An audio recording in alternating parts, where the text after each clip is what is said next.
What is going on, beautiful people? Today, we're going to be answering the question, should you change your phone number when leaving a narcissist or a toxic person? If you're new here, my name is Lee Hammock. I'm a clinically diagnosed narcissist, and welcome to another episode of the Narcissist Code.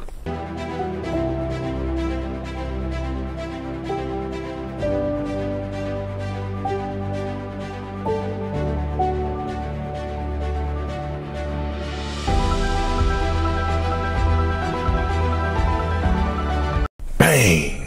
Welcome back, folks. Welcome back. Yep, that is the question of the hour. Y'all see the hearts in my my MacBook? My daughter, girl dad, she likes putting hearts everywhere, and I'm not going to take them off. I don't care how masculine it doesn't make me look. How people weird. But yeah, should you change that number? Should you give up a phone number that you've had for 20, 30 years? Like, Lee, I've had this phone number for 18 years. It's like the last number I've had, and I don't want to change it. But I just can't stop this person from calling. I blocked their phone number. They get a different phone number. They use the Text Now app. They Google number. They just keep finding a way to get through. They call me from their friends' phone numbers and other people. They've actually called me from the New Supplies phone number. Like, what do I do? So, y'all, a lot of people would tell you to not change their number. Just being realistic. A lot of people would say, hey, look. You don't want to run away. You don't want to feel like they won. You don't want to feel like you're giving in to the abusive person or giving in to the toxic person. And by changing your phone number, right? You feel like a lot of people will tell you that. A lot of people will give you that advice and just say, look, don't change it. Just keep blocking. Just keep blocking. Just press charges if you have to. But y'all know how it goes. Like the police, let's be realistic. And this is not, no, I got some folks out there who just do the law enforcement stuff. But the police are not always going to be on your side with this in these situations, y'all. Like, you have to prove that it's this person harassing you. Sometimes they're just calling you and blowing your phone up from fake numbers that are not attached to them. You know, and it costs money, it takes time, effort, energy, and whatever to investigate to see who this actually is this person. You know, what proof do you have is this person calling you? It's not just some spam number or scam number. So sometimes that doesn't even help you, right? That doesn't even help you to call the police in these situations and whatnot. Because like the police might not do anything about it. And that can be even more frustrating for you when you're trying to deal with this type of situation, when you're trying to navigate the subtle intricacies of leaving a toxic relationship dynamic. So that some people would just say, don't change the number, stay strong, and they'll get tired. Will not changing your number and not responding to them and just continuously blocking them, will that wear some narcissists out? Yes. Some of them will leave you alone if you just stay the course. You just keep blocking, not responding, and whatnot, right? Keep blocking, keep blocking, keep blocking. You're just kind of like hacking through the woods, right? You're in the middle of it's kind of like you got airdropped into the middle of a jungle, right? And you're like, the only thing you have is a machete.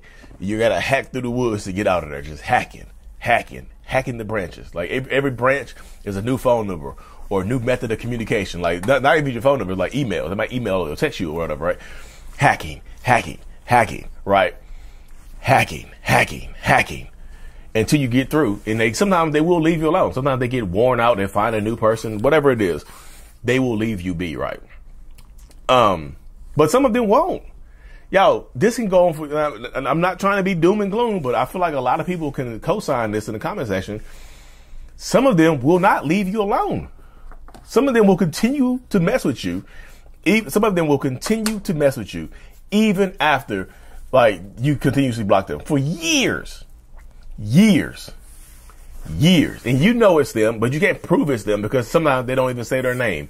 They'll send you a text message that only you know it's them, like some kind of smoke signal or dog whistle to let you know it's them. Like they'll say like Peggy Sue, and Peggy Sue is the name of the dog y'all used to have 10 years ago or something like that. They'll say, how's Peggy Sue? You know, something to let you know it's them, but not to incriminate themselves. Because sometimes people think they're smarter than what they are, right? So they won't incriminate themselves in that situation right there, but they're still doing the same type of stuff. So like some of them, like they will not get tired. And sometimes, like I said, you have to force them to leave you alone. Like you can try to exhaust them because they're trying to exhaust you. That's what they're like. Both of y'all are trying to exhaust each other. You're trying to exhaust them by continuously blocking them and just, you know, sending their stuff to voicemail or just blocking them, ignoring them or whatever. They're trying to exhaust you into giving up and just responding to them, because in their minds, any response is a win. Even if you say, hey, leave me alone, Bill, even if you're saying something like that, they will feel that way right there. They'll just say, hey, leave me alone, Bill, or something along those lines. But that happens right there a lot, y'all. They will just, do that type of stuff. But on the flip side of things, let's go to the flip side of stuff, right? Should you change your phone number, email, or whatever? My answer to the question, sometimes it's necessary, y'all. Sometimes it is necessary because they're going to try to exhaust you. You try to exhaust them. It gets get tiresome.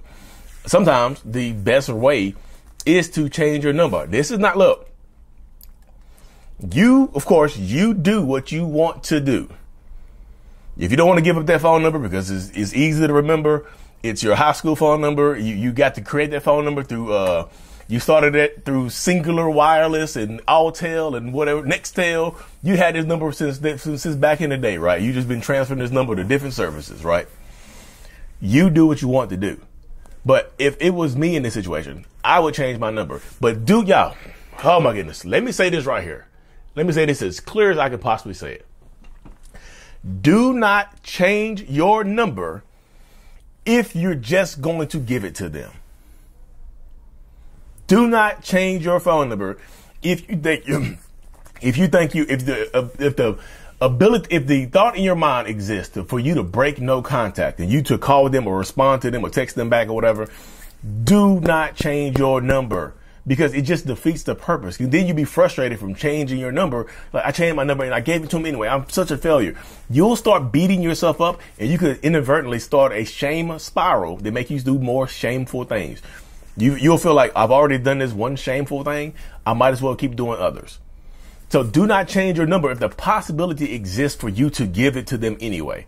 If you're going to break down or you're going to miss them or whatever, don't change it and give it to them. That's pointless. To change your phone number just to give it to them is pointless. That's really all I can say about that. But that happens right there in a lot of these spaces. So if you're dealing with a narcissist or a toxic person, this is the mindset or the mentality that you have to have right here, right? It is. So I would change my number because that's a clean slate. That's a clean slate. This person doesn't have the number. You don't have to worry about getting any random phone calls, any random text messages.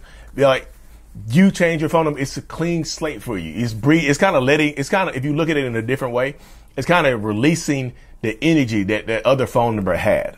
No more missed calls, no more anxiety, because the reason I say sometimes you have to change your phone number, because imagine just walking around every single day, right? Not knowing if this person is going to text you or call you today. Imagine that. Imagine walking around just trying to exist, trying to live, not knowing if your toxic narcissistic ex is going to call you or text you today, right? Imagine that going on right there. Imagine that happening. Like, you just don't know what to do. You don't know what to say. You don't know how things are going to go. You're just walking around, and imagine that happens right there. Imagine it. Like, there's so much anxiety and pressure put on yourself, so much unnecessary stress. Like, I don't want to be on a date, and this person keeps calling me and texting me and blowing my phone up. Changing your phone number could just release that anxiety. Just release it. Let it loose. Let it free, right? It can absolutely just release you from the ties that bond and allow you some healing and some growth and some space to just do you. Couldn't it? So that's something to definitely consider in that space right there, to just allow yourself that space to heal and to grow and to continuously move forward and whatnot. That's what can happen in so many of these spaces. So changing your phone number could be the best bet. But like I said, don't change it if you're just going to give it to them. And and you have to be very meticulous about who you give it to. If you have mutual friends that are still friends with your toxic, narcissistic, stalkery ass ex, you might not want to give it to them because they might just slip up and give it to your ex. And then that defeats the purpose as well. You don't want to change, like I said, you don't have an email address that you've had since high school that they just keep blowing up. You don't want to change that and then give it to the wrong person. Because, like I said, you don't want to switch to a different email address and give it to the wrong person, and then they give it to your ex, and the process starts all over again. That's adding additional stress. So it's something it's definitely something to consider. It's definitely something to consider before moving forward and whatnot. If I just tell you, like, if this is something you want to do, if you want that freedom to not worry about, oh, they're going to text me today, or they're going to call me today. Can I try, am I going to have a free time? You know, or they're going to blow me up, or they're stalking me, or whatever. You can absolutely set yourself free by not giving the number to certain people, by not doing that to certain people, by not being around certain people. Because like this gives you that freedom and that power to do this type of stuff. So it's just like you have to choose you. It's okay to choose you, right? It's okay to pick you. It's okay to change that phone number that you've had for a long time. Of course, again, you got to make sure you don't give it, like, whoever you give this number to, say, hey, look, do not, if you are still in contact with my ex or whatever, do not give this to them. Do not. Or you might have to cut them off. You see, because you don't want to give it to you don't want to give your phone number or your email address or whatever to your new one to a person that's a flying monkey of your toxic narcissistic ex. That again defeats the purpose and will just start the process all over again, reinitiate the stress and things of that nature. And then if you do change your phone number and they start calling you or texting you, somehow they get it or whatever, right? They get it. Then you might be able to press charges. Like I said, this is what happens because now they harass you. Now they've changed phone numbers. Now they reached out to you from a different number and things like that. So sometimes it could be your best bet to actually change your phone number to allow you that space to heal, allow you that space to get past this, allow you that space to just like, damn, I'm done. I'm finally done with this person. I have the freedom to move forward from this person right now. So it is something to consider. Like I know a lot of us have that, you know what I mean? I was getting a lot of spam calls and emails and stuff like that to my phone number. I had to change it recently, but last year.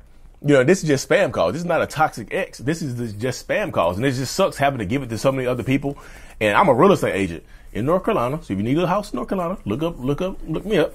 But this is the type of stuff that happens right here, y'all. So check me out. Like I said, make sure you subscribe to the channel if you haven't. Like I said, I'm still doing one-on-ones over Zoom. You can find my coaching sessions at mentalhealness.net. One-on-ones over Zoom are still available, coaching sessions and whatnot. And I also have a support group as well that we go live in, do private lives 2 times a week. Check it out. It's called the Mental Healers, private Zooms, courses. Everything is at mentalhealness.net, y'all. Like and subscribe for more. And as always, Mental Healness is out. Peace. Thank you so much for making it to the end of my video. I am extremely grateful for you. Have no idea. If you haven't already, make sure you go ahead and subscribe to the channel. Helps reach more people. And click on the screen to watch another video or to browse through another playlist. There's also a link on the screen to check out my courses and my support groups to help you heal and understand what you've been through. Thank you so much again. I will see you in the next video. Peace.